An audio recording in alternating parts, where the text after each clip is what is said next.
Hello friends, welcome once again in Sundar Sir's classes. So how are you friend? Hope you all will be fit and fine. So friends, today we are going to discuss on a very common topic that belongs to all competitive exams. Students आज का जो हमारा topic है ये बहुत ही important topic है जो language English से बिलोंग करता है और ये सबसे इम्पोर्टेंट इसलिए भी है क्योंकि जितने भी एग्ज़ाम्स हैं हर एग्ज़ाम्स में जो इंग्लिश से रिलेटेड क्वेश्चन पूछे जाते हैं वो मोस्टली इसी फॉर्मेट में पूछे जाते हैं और जिसको हम बोलते हैं फाइंडिंग कॉमन एरर कि कॉमन एरर्स जो होते हैं उनको हमने जो है किस प्रकार से फाइंड आउट करना है। जैसे एक सेंटेंस दिया जाता है उसमें आपको 4 या 5 ऑप्शन दिए जाते हैं, उनमें से आपको बताना होता है कि किस ऑप्शन के अंदर मीन्स किस पार्ट में ए बी सी डी ई भी हो सकता है, 5 या 4 पार्ट होते हैं, आपने उनमें से किसी एक पार्ट को बताना होता है कि किस पार्ट में जो है वो एरर है, मिस्टेक है। तो वो आप तभी देख सकते हैं कि जब आपको इस चीज़ के बारे में अगर आपको पता है तो इसकी प्रैक्टिस के तौर पे जो है जैसे कि आज का जो मैंने टॉपिक लिया है वो टॉपिक है हमारा कि बिलोंग्स टू आर्टिकल्स। देखिए फ्रेंड्स, आर्टिकल्स के बारे में पहले भी मैं आपको काफ़ी बता चुका हूँ, 3 वीडियो जो है आर्टिकल्स की जो है वो जारी हो चुकी है। तो अगर आपने वो आर्टिकल्स अगर आपने अच्छी तरीके से पढ़े हैं तो आप उससे रिलेटेड ये एक्सरसाइज कीजिए। ये एक्सरसाइज आपके एग्जामिनेशन पॉइंट ऑफ व्यू से it is very very beneficial for that, क्योंकि आपको फाइंड आउट करने हैं, एरर फाइंड आउट करने हैं। और एक बात और फ्रेंड्स, ये देखने की फ्रेंड इस वीडियो को आप लास्ट तक ज़रूर देखिए। और सबसे ख़ास बात यह है कि ये जो सीरीज़ है ये जो है वो कई जो वीडियोस की एक सीरीज़ होगी और जिसमें हम जैसे आज हमने आर्टिकल्स लिए हैं, नेक्स्ट वीडियो में मैं आपको बताऊंगा करेक्ट वर्ब्स के बारे में एरर फाइंड आउट करना, उसके बाद जैसे प्रेपोजिशंस हैं या उसके बाद आपके जो है दूसरे और नाउन्स है, प्रोनाउंस है, एडजेक्टिव्स हैं, आपकी चेंज ऑफ वॉइस है, नरेशंस हैं। तो जो एग्जामिनेशन पॉइंट ऑफ व्यू से जो इम्पोर्टेंट जो एक्सरसाइज हैं मैं आपको उसी प्रकार से एक्सरसाइज कराऊंगा। तो फ्रेंड्स लीजिए हम शुरू करते हैं हमारा आज का टॉपिक।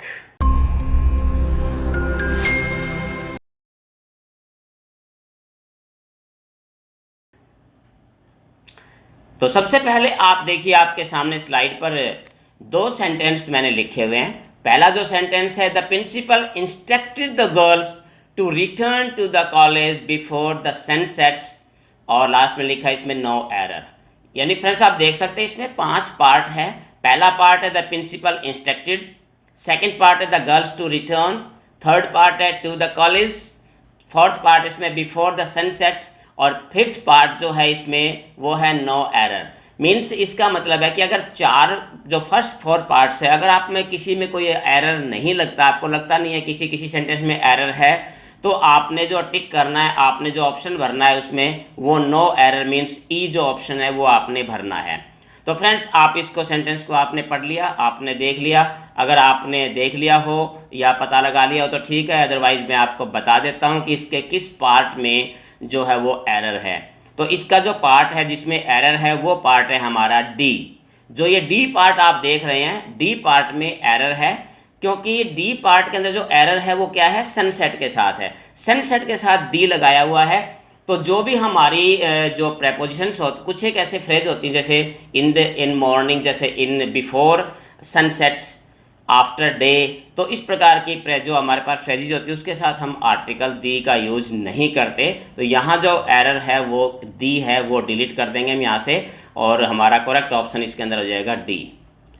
तो सेकंड जो हमारा सेंटेंस है देखिए इसमें है, it is a pity that the daughter of millionaire is involve in the bank robbery, और लास्ट पार्ट इसका नो एरर। आपको फाइंड आउट करना है कि इन चारों पार्ट्स में किस में एरर है। अगर एरर नहीं है तो आपने नो एरर वाला या मीन्स ई पार्ट में आपने जाना है। तो देखिए आप ट्राई कीजिए फाइंड आउट करने की एरर, अदरवाइज मैं आपको बताता हूँ कि इसमें एरर कहाँ है और क्यों है। चलिए हम इसको देख लेते हैं। इसका जो सी पार्ट है, सॉरी इसमें जो बी पार्ट है इसका, द डॉटर ऑफ मिलियनर, यहाँ जो है एक चीज़ आपने देखना है कि मिलियनर से पहले हम आर्टिकल ए का यूज़ करेंगे, क्योंकि मिलियनर जो है एक सिंगुलर काउंटेबल नाउन है, और countable noun, singular countable noun अगर होती है तो उसके साथ हम आर्टिकल ए का यूज़ करते हैं। तो यहाँ हमारा जो करेक्ट बन जाएगा वो हो जाएगा इसमें डॉटर ऑफ अ मिलियनर। तो यहाँ मिलियनर से पहले हम आर्टिकल ए का यूज़ करेंगे, ये हमारा करेक्ट ऑप्शन है। नेक्स्ट स्लाइड लीजिए फ्रेंड्स। नेक्स्ट स्लाइड में जैसे पहला सेंटेंस है, थर्ड सेंटेंस है टोटल लगाया है कि he was in a trouble when he saw a truck running towards his car, no error. तो यहाँ क्या है इसमें, he was in a trouble when he saw a truck running towards his car, no error. तो आपने find out करना है कि इसके किस पार्ट में मिस्टेक है। तो आप 1 मिनट के लिए ट्राई कीजिए, otherwise I will tell you. चलिए फ्रेंड्स, मैं आपको बताता हूँ इसमें मिस्टेक जो है वो किस पार्ट में है। इसमें जो मिस्टेक है, ए जो पार्ट है हमारा पहला ही, तो उसके अंदर आप देख रहे हो ही वॉज इन अ ट्रबल। तो ट्रबल से पहले हम अ का यूज़ नहीं करेंगे, क्योंकि कुछ एक ऐसी फ्रेजेज होती है जैसे इन ट्रबल या इन कंपैरिजन। तो कुछ एक ऐसी हमारे पास जो फ्रेजेज होती है जिनके साथ हम आर्टिकल नहीं लगाते, तो इसलिए यहाँ आपने ट्रबल के साथ ए नहीं लगाना। तो यही आपका करेक्ट ऑप्शन है। नेक्स्ट सेंटेंस है आपका, the fruits of all the modern luxuries lie in the science, no error. तो फ्रेंड्स इसमें देखिए फर्स्ट पार्ट है the fruits of, second part है all the modern luxuries, C part इसमें है लाई, और फोर्थ पार्ट है इसमें इन द साइंस। और अगर नो एरर आपको लगता है तो आपका सी ई पार्ट है नो एरर। तो देखिए ट्राई कीजिए। चलिए मैं आपको बता देता हूँ कि इसमें जो मिस्टेक है वो हमारा डी पार्ट है जिसमें मिस्टेक है। और आप देख सकते हैं कि साइंस से पहले आर्टिकल द लगाया गया इसमें, तो साइंस से पहले आर्टिकल द नहीं लगेगा। तो साइंस के साथ जो है हम आर्टिकल का यूज़ नहीं करेंगे। तो यही इसके अंदर मिस्टेक थी। अब नेक्स्ट स्लाइड की तरफ बढ़ते हैं फ्रेंड्स। नेक्स्ट में देखिए फिफ्थ सेंटेंस है, I advised him to take the heart in all odd circumstances, और लास्ट में नो एरर। तो यहाँ हमने जो पार्ट है I advised him to take the heart in all odd circumstances, तो आपने फाइंड आउट करा, ट्राई कीजिए इसमें। आप ढूंढिए किसमें किस पार्ट में मिस्टेक आपको लगती है। चलिए फ्रेंड्स मैं आपको बताता हूँ इसमें जो मिस्टेक है वो पार्ट है हमारा सी पार्ट है, हार्ट से पहले आर्टिकल द नहीं लगाएंगे हम। I advise him to take heart, तो यहाँ टेक हार्ट जो है अपने आप में, टू टेक हार्ट जो होता है ये अपने आप में एक पूरी फ्रेज है, और जिसके अंदर बी का यूज़ द का यूज़ नहीं करेंगे। तो हमारा करेक्ट ऑप्शन इसमें सी है। तो सी में जो है हमने ध्यान रखना है इस चीज़ का। नेक्स्ट सिक्स सेंटेंस को देखिए आप, we saw an elephant in the zoo, no error. बहुत ही सिंपल सा सेंटेंस है ये, और इसमें उम्मीद है कि आपने जो है वो एरर फाइंड आउट कर लिया होगा, क्योंकि बिल्कुल ही आसान है। अगर नहीं है तो देख लीजिए, इसमें जो सी पार्ट है एलिफेंट एक हमारा जो है एक सिंगुलर नाउन है, और it is pronounce with vowel sound. Elephant एक स्वर के साथ जो है ना एक शुरुआत और इसकी, तो यहाँ हम ए की जगह पर हम एन का यूज़ करेंगे, एन एलिफेंट हो जाएगा। बिल्कुल सिंपल सा सेंटेंस था ये। नेक्स्ट स्लाइड की तरफ बढ़ते हैं फ्रेंड्स। देखिए, it is a most beautiful painting of the gallery, no error. इसमें भी बहुत ही कॉमन सी मिस्टेक है, अगर आप देख सकते हैं। तो इसके अंदर जो पार्ट में मिस्टेक है वो हमारा बी पार्ट है, और बी पार्ट में मोस्ट से पहले यहाँ पर ए आर्टिकल लगाया गया। तो यहाँ हमने ध्यान रखनी है कि मोस्ट एक सुपरलेटिव डिग्री है, और सुपरलेटिव डिग्री के साथ हम आर्टिकल द का यूज़ करते हैं, ना कि ए या एन का। तो ये हमारा करेक्ट ऑप्शन हो जाएगा कि इसमें बी ऑप्शन जो है यहाँ इसमें एरर है। नेक्स्ट सेंटेंस लेते हैं, Kashmiri shawls are made of the hair of sheep, no error. देखिए इसमें आप ट्राई कीजिए फाइंड आउट करने की। अगर आप नहीं थे, चलिए मैं बता देता हूँ। इसके अंदर अगर आप मिस्टेक देखेंगे तो इसका जो फर्स्ट पार्ट है कश्मीरी, देखिए जो इनहेबिटेंट्स होते हैं पर्टिकुलर प्लेस के, जो भी कोई inhabitants of a particular place, तो उसके साथ हम आर्टिकल दी का यूज़ करेंगे। तो हम यहाँ पर कश्मीरी से पहले दी कश्मीरी लगाएंगे। जस्ट लाइक जब भी कोई इनहेबिटेंट्स होते हैं, कहीं के कोई निवासी वगैरह होते हैं विशेष पर्टिकुलर, तो उसके साथ हम आर्टिकल दी का यूज़ करते हैं। तो यहाँ इसमें ए पार्ट में आपके मिस्टेक है और वही आपने इसमें ठीक करनी है। नेक्स्ट स्लाइड में आप देखिए सेंटेंस नंबर 9 है, an European girl came to India to meet her friend, no error. So friends, this is very common sentence. I hope you easily find the mistake or error in which part. उम्मीद है आपने ढूंढ लिया होगा इसमें। चलिए अगर नहीं ढूंढा है तो मैं आपको बता देता हूँ, इसका जो ए पार्ट है हमारा वही मिस्टेक है इसमें, और मिस्टेक वेरी कॉमन है कि इसमें यूरोपियन जो वर्ड है, यूरोपियन से पहले इसमें एन लगाया गया है, और हमने क्या करना है यहाँ यूरोपियन जो है, क्योंकि एक consonant sound, European word begins with a consonant sound, that's why will use a in spite of an. यहाँ हम ए का यूज़ करेंगे, अ यूरोपियन लिखेंगे, ना कि एन यूरोपियन, तो ए पार्ट में इसके एरर है। Let's we go up to sentence number 10, the Rome was not built in a day. Very common, बहुत आसान सा इसके अंदर जो है एरर है। अगर आप ढूंढना चाहें, अगर आपने ढूंढ लिया हो तो बहुत अच्छी बात है। आप मुझे कमेंट के ज़रिए बताइए कि कितने जो स्टूडेंट्स थे उन्होंने जो है इस सेंटेंस, ये जो एक्सरसाइज थी 20 में से कितने आपके बिल्कुल सही थे और कितने मेरे बताने के बाद आपके ठीक हुए हैं। तो ये मुझे कमेंट के ज़रिए ज़रूर बताएंगे कितने सेंटेंस आपने सही थे। नेक्स्ट 10th में द रोम, तो चलिए इसमें बताता हूँ, इसमें मिस्टेक जो है वो ए पार्ट में ही है। रोम जो है एक प्रॉपर नाउन है, द नेम ऑफ सिटी, और आर्टिकल में मैंने आपको बताया था जब भी कोई प्रॉपर नाउन आती है तो प्रॉपर नाउन से पहले हम आर्टिकल का यूज़ नहीं करते। तो यहाँ पर हम द रोम ना लिखकर हम केवल रोम लिखेंगे। नेक्स्ट स्लाइड हमारे पास है, सेंटेंस थोड़ा सा लंबा जरूर है। This is a red shirt which my wife presented me on my birthday, no error in 5th part. तो फ्रेंड्स ट्राई कीजिए इसमें ढूंढने की, कॉमन सी मिस्टेक है, अगर आप थोड़ा सा प्रयास करेंगे तो इसमें ढूंढ लेंगे। चलिए अगर आपको नहीं मिला तो मैं आपको बता देता हूँ, इसका जो फर्स्ट पार्ट है सेंटेंस का, ए पार्ट है, वही आपका एरर है उसमें। और एरर इसमें क्या है, अ रेड शर्ट। रेड शर्ट से पहले आपने यहाँ पर क्या लगाना है, आर्टिकल ए की जगह हमने आर्टिकल द का यूज़ करना है, आर्टिकल दी, क्योंकि पर्टिकुलर यहाँ पर जो शर्ट है वो पर्टिकुलर शर्ट हो गई है। कौन सी shirt, which was presented by my wife, it means that is a particular shirt. तो जब भी कोई पर्टिकुलर थिंग्स होती है तो हम उसके साथ आर्टिकल द का यूज़ करते हैं। तो इसका ए पार्ट जो है आपका एरर है उसी के अंदर। नेक्स्ट बढ़ते हैं 12th सेंटेंस की तरफ, that is Sarika helps poor and the sick people on her birthday, 5th part इसका वही नो एरर का है। तो hope you can find the error in which part, tell me how many students find the fault और error before I have told them. तो इसका भी जो पार्ट है, जिस पार्ट में मिस्टेक है वो आपका इसका भी फर्स्ट पार्ट, ए पार्ट है हमारा, उसी के अंदर मिस्टेक है। और वहाँ पर आप देखिए पुअर एंड द सिक, तो यहाँ पर पुअर जो है हमारा जो है वो एक कम्युनिटी है, तो यहाँ पर हमने द पुअर एंड द सिक, तो यहाँ पर पुअर और सिक जो है हम दोनों, सिक के साथ हमने द आर्टिकल लगा रखा है, यहाँ हम पुअर से पहले भी हम आर्टिकल दी का यूज़ करेंगे। तो यहाँ आपका एरर इस पार्ट में है आपका।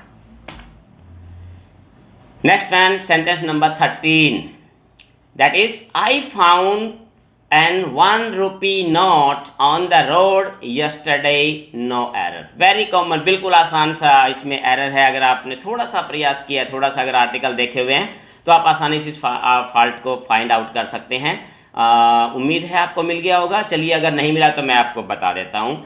इसका जो बी पार्ट है आपका, उसके अंदर एरर है आपका, और वो पार्ट क्या है, 1 rupee note, 1, it is starts, the word one is pronounced with a consonant sound w, that's why it is followed by article a, not n। तो यहाँ n की जगह आपने a का यूज़ करना है, a 1 rupee नोट आपने यहाँ करना है।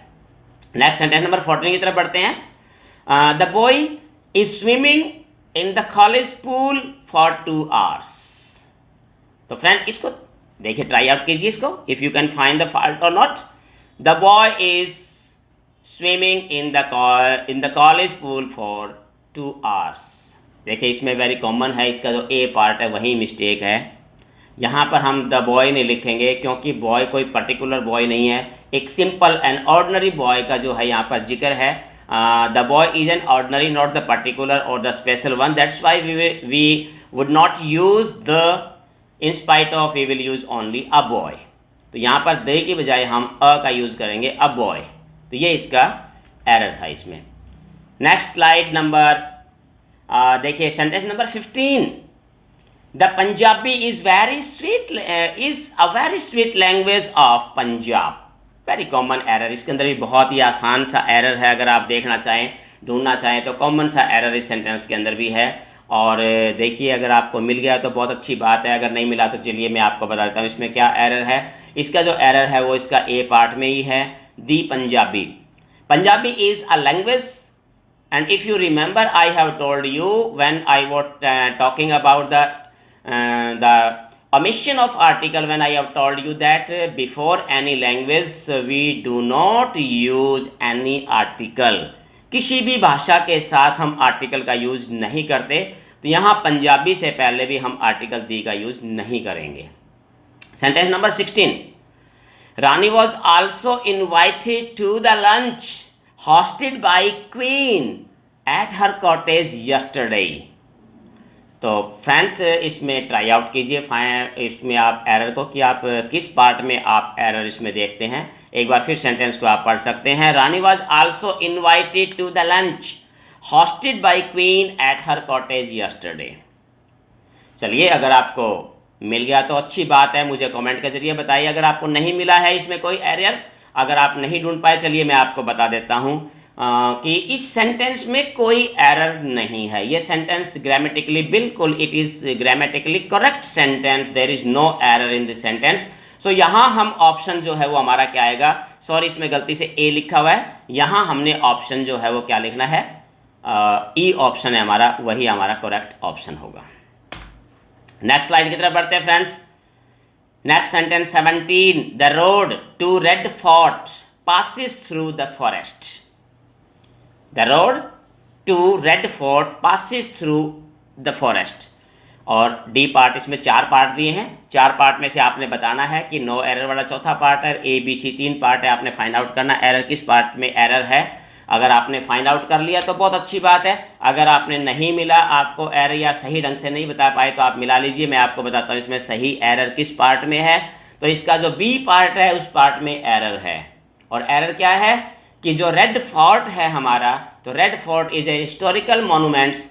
और if you remember I have told you that before any historical monuments we use article the before that. तो यहाँ रेड फोर्ट से पहले हम दी रेड फोर्ट हम यूज़ करेंगे, तो यहाँ इसके बी पार्ट में एरर है। Next come to sentence number 18। Friends, the Indian people are considered very brave and honest. तो फ्रेंड्स इसको देखिए, the Indian people are considered very brave and honest. तो अगर आपको A B C D 4 part हैं, D part no error का है, C part, B part, A part, चारों पार्ट्स में तो उम्मीद है आपको एरर मिल गया होगा। अगर मिल गया तो बेस्ट है, अगर नहीं मिला तो देख लीजिए, मैं आपको बताता हूँ इसे किस सेंटेंस में एरर है। तो स्टूडेंट्स एक्चुअली इसके किसी पार्ट में एरर नहीं है। This sentence is also grammatically correct sentence, इस सेंटेंस में भी कोई एरर नहीं है। चलिए बढ़ते हैं हमारे नेक्स्ट सेंटेंस की तरफ। नेक्स्ट सेंटेंस हमारा, he introduced me to his friend who is poet and a painter, no error. Friend दोबारा सेंटेंस को पढ़ लीजिए, he introduced me to his friend who is poet and a painter. चौथा part है इसका, और sorry इसमें 5 पार्ट्स हैं, तो आपने ट्राई किया, find out the error. If you didn't then let me tell you. इसका जो सी पार्ट है वहाँ इसमें एरर, इसी से बिलोंग्स, इसी का मिलता जुलता एक सेंटेंस इससे पहले स्लाइड में हमने देखा था कि यहाँ पर है पोइट एंड ए पेंटर। तो यहाँ पर क्या है कि 2 डिफरेंट जो है, यहाँ पर हमारे पास क्या है, पोइट एंड ए पेंटर। तो यहाँ हम क्या सकते हैं कि पोइट एंड पेंटर। तो यहाँ हमने जो देखिए इसमें 2 चीज़ें हैं, अगर आप इसको देखना चाहें तो अगर इसमें पोइट, तो यहाँ हम लगाते हैं who is a poet and A painter. या हम ये भी इसमें देखिए, अगर हम इसको लगाना चाहें तो इसको पेंटर से पहले हम आर्टिकल ए की बजाय हम यहाँ पर भी अगर हम हटा दें, या इसको हम यहाँ से हटा के हम पोइट से पहले लगा दें तो एक आदमी बन सकता है the poet and A painter, तो वहाँ दो पार्ट हमारे बन जाते हैं। तो नेक्स्ट सेंटेंस की तरफ लेते हैं हम। लास्ट हमारा है both the civilians and army man join the first world war. अब यहाँ से देखिए, इसमें 4 सेंटेंस के 4 पार्ट है, में से आपने फाइंड आउट करना है कि किस पार्ट में आपका एरर है। तो इसमें आप फाइंड आउट कीजिए। If you can't I will tell you. So friend, अगर आपको एरर नहीं मिला तो चलिए मैं आपको बता देता हूँ कि इसका जो बी पार्ट है उसमें एरर है, क्योंकि इसमें जो है बी आर्मी मैन से पहले भी हमने आर्टिकल दी का यूज़ हम करेंगे, क्योंकि सिविलियंस और आर्मी मैन दोनों डिफरेंट हैं, तो 2 डिफरेंट नाउन्स है, तो यहाँ हम दोनों के साथ हम आर्टिकल दी का यूज़ करेंगे। तो यहाँ हमने बी पार्ट में गया एरर है, वहाँ हमने आर्मी मैन से पहले भी हम दी का यूज़ करेंगे। सो फ्रेंड्स, ये थे कुछ हमारी एक्सरसाइजेज जिसके ज़रिए मैंने आपको बताया कि किस प्रकार से हमने कॉमन एरर को फाइंड आउट करना है। और फ्रेंड्स, जो एग्ज़ाम के अंदर आते हैं आपके, चाहे आपके वो HSC का एग्ज़ाम है, SSC का हो या किसी प्रकार का एग्ज़ाम हो, तो हर एग्ज़ाम के अंदर कॉमन एरर फाइंडिंग के ऑप्शन के जो है 4-5 क्वेश्चन जो है आते हैं, जिनमें आपने इसी प्रकार से सेंटेंस दिए जाते हैं। उनमें से आपने ये ढूंढना होता है कि किस पार्ट में एरर है, और वो एरर जो है इंग्लिश के किसी भी ग्रामेटिकल टॉपिक से बिलोंग्स कर सकता है। यहाँ केवल आपने एक फाइंड आउट करना था आर्टिकल से बिलोंग, लेकिन धीरे धीरे मैं आपको हर एक टॉपिक्स के जो है एक्सरसाइज कराऊंगा एक एक करके, और उसके बाद जब ये हमारे टॉपिक्स, जब जितने भी हमारे टॉपिक्स पूरे हो जाएंगे, उसके बाद मैं आपको प्रैक्टिस कराऊंगा कि सारे को मिक्स करके, जैसे आपके नाउन है, प्रोनाउंस है, आर्टिकल्स है, वर्ब्स है आपके, और जो आपके मॉडल्स हैं, जो भी है, तो आपके सारे के सारे जो एक्सरसाइज जब मिक्सअप हो जाएगी, तब आप और भी आसानी से जो है, थोड़ा सा टिपिकल तो हो जाएगा, लेकिन आपके लिए बहुत ज़्यादा बेनिफिशियल उस समय ज़्यादा एक्सरसाइज होगा। तो फ्रेंड्स, इस प्रकार आप कॉमन एरर फाइंड आउट करने का आप जो प्रैक्टिस कीजिए, यही जो है सबसे बेस्ट तरीका होता है इंग्लिश पर ओवरकम करने का। तो फ्रेंड्स, उम्मीद है कि ये लेसन आपके लिए जो है वो फ़ायदेमंद होगा, आपको पसंद आएगा। फिर मिलते हैं बहुत जल्दी इसी सीरीज़ के साथ हम नेक्स्ट वीडियो में, और नेक्स्ट वीडियो में मैं आपको बताऊंगा कॉमन एरर किसी दूसरे और टॉपिक्स के साथ, जस्ट लाइक प्रेपोजिशन हो सकती है, आपकी वर्ब्स हो सकती है, आपकी सब्जेक्ट वर्ब एग्रीमेंट हो सकता है, और कोई भी चीज़ के जो है किसी भी एक दूसरे टॉपिक पर मैं लेकर आऊँगा बहुत ही जल्दी। तो तब तक आप इसका प्रैक्टिस कीजिए। मिलते हैं फिर एक नई वीडियो के साथ सुंदर सर्स क्लासेस में once again. Till then have a nice day. Thank you.